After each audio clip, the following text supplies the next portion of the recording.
कलयुग का वर्णन किया गया है। कलयुग में स्त्री और पुरुष का व्यवहार कैसा होगा, इसका विस्तार से वर्णन मिलता है। आज का मनुष्य यदि इन ग्रंथों में किए हुए कलयुग के वर्णन को पढ़ेगा तो वह भयभीत हो जाएगा। कलयुग का जो वर्णन भगवान श्री कृष्ण ने हजारों वर्षों पहले किया है, यदि आज के समय में देखेंगे तो एक एक शब्द सच साबित हो रहा है। जैसा कलयुग के बारे में कहा गया है वह पूरा का पूरा सच है। स्त्रियों के विषय में जो भी बातें कही गई है उनका एक एक शब्द सच होता दिखाई दे रहा है। आज हम आपको भगवान श्री कृष्ण द्वारा वर्णित कलयुग के बारे में बताने जा रहे हैं। गरुड़ जी द्वारा पूछे जाने पर भगवान श्री कृष्ण ने उन्हें कलयुग की भयावहता का वर्णन किया है। श्री कृष्ण कहते हैं, सतयुग, त्रेतायुग, द्वापर युग और कलयुग, ये 4 युग है।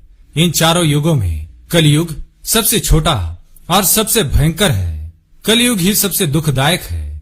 कलयुग में पाप जब उसके अंतिम चरम पर होगा, धर्म का संपूर्ण नाश हो जाएगा, तभी भयंकर प्रलय से इस सृष्टि का विनाश होगा। भगवान श्री कृष्ण ने कलयुग में स्त्री और पुरुष कैसे होंगे, उनके कर्म कैसे होंगे, उनका व्यवहार एवं स्वभाव कैसा होगा, इसके बारे में बताया है। आइए आपको संक्षिप्त में बताते हैं पुराणों में कलयुग का वर्णन किस प्रकार से किया है। सबसे पहली बात, बलवान पुरुष ही सबका स्वामी होगा। गरुड़ पुराण के अनुसार चाहे वह किसी भी कुल में जन्मा क्यों न हो, जो बलवान होगा वही सभी का स्वामी होगा। वह सभी वर्णों से कन्या ग्रहण करेगा। दूसरी बात, कलयुग में जिस भी व्यक्ति के मुख से जो कुछ भी निकल जाएगा उसे ही शास्त्र समझा जाएगा। कलयुग में ढोंग और पाखंड उसके अंतिम चरम पर होगा।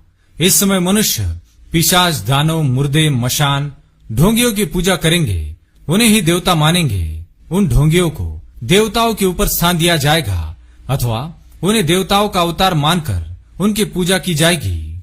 तीसरी बात, कलयुग में उपवास, व्रत, दान, धर्म, तप आदि प्रकार के कार्य लोग अपनी इच्छा के अनुसार करेंगे। कोई विधि का पालन नहीं करेगा। उपवास एवं व्रत में लोग किसी भी चीज का सेवन करेंगे। चौथी बात, कलयुग में थोड़ा सा ही धन प्राप्त करने पर लोगों को धनवान होने का गर्व हो जाएगा। मनुष्य धन का उपयोग दिखावे के लिए करेगा। हर कोई स्वयं को धनवान दिखाने में लगा रहेगा। पांचवी बात, जो पति धनहीन होगा अथवा जिसके पास पैसा नहीं होगा उस पति को स्त्रियां छोड़ देंगी और कलयुग में धनवान पुरुष ही स्त्रियों का पति होगा।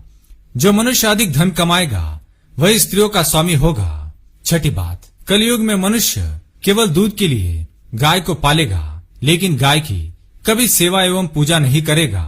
सातवीं बात, कलयुग में मनुष्यों का सारा धन घर बनाने में ही खर्च हो जाएगा। वह दान धर्म कभी नहीं करेगा। प्रत्येक मनुष्य की बुद्धि केवल धन कमाने में लगी रहेगी। वह ईश्वर में अपना मन कभी नहीं लगाएगा। आठवीं बात, कलयुग में स्त्रियां केवल सुंदर पुरुष की कामना में स्वेच्छाचारिणी होंगी। वह सुंदर पुरुष की राह में वह शास्त्र, दंड, धर्म किसी को नहीं मानेगी। सभी स्त्रियां पापी तथा व्याभिचारी पुरुषों से ही प्रेम करेंगी। सदाचारी और धर्म के पथ पर चलने वाले पुरुषों से सभी स्त्रियां द्वेष करेंगी। नवी बात, कलयुग में मनुष्य को अन्याय करके धन प्राप्त करने में आनंद महसूस होगा। उन्हें दूसरों को दान करने में अथवा दूसरों को भोजन कराने में सुख की अनुभूति नहीं मिलेगी। 10वीं बात, कलयुग में मनुष्य एक एक दमड़ी के लिए स्वार्थ करेंगे, किसी को एक दमड़ी की भी सहायता नहीं करेंगे। 11वीं बात, कलयुग में लोग बिना स्नान किए भोजन करेंगे। अग्नि देवता एवं अतिथियों का पूजन नहीं करेंगे। कलयुग की स्त्रियां विषयालोलुप, छोटे शरीर वाली, ज्यादा भोजन करने वाली, कम संतान उत्पन्न करने वाली और मंद भाग्या होगी। वे दोनों हाथों से अपने सिर को खुजलाते हुए गुरुजनों एवं पति का अपमान करेगी। कलयुग की महिलाएं अपना ही पेट पालने में तत्पर तथा गंदा रहने वाली, कड़वी वाणी बोलने वाली और झूठ बोलने वाली होगी। कलयुग की स्त्रियां दुराचारी पुरुषों की इच्छा रखने वाली और पराये पुरुषों के साथ स्वच्छंद होकर विहार करेंगी। कलयुग में योग, तपस्या और सात्विक भोजन के अभाव से लोग छोटी आयु में ही मृत्यु को प्राप्त करेंगे। कलयुग का अंत समय निकट आने पर महिलाएं 7-8 वर्ष की आयु में ही गर्भवती बनेगी और 12 वर्ष की आयु में ही उनके बाल पक जाएंगे। कोई भी मनुष्य 20 वर्ष से अधिक जीवित नहीं बच पाएगा।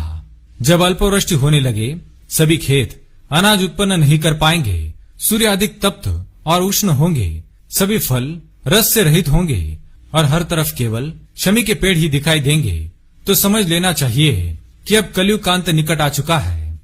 तो दोस्तों, इस प्रकार से हमारे पुराणों में कलयुग का वर्णन किया है। क्या आपको लगता है आज के समय में बिल्कुल ऐसा ही हो रहा है? तो कमेंट में जय श्री कृष्ण अवश्य लिखें, साथ ही चैनल को सब्सक्राइब करें। धन्यवाद।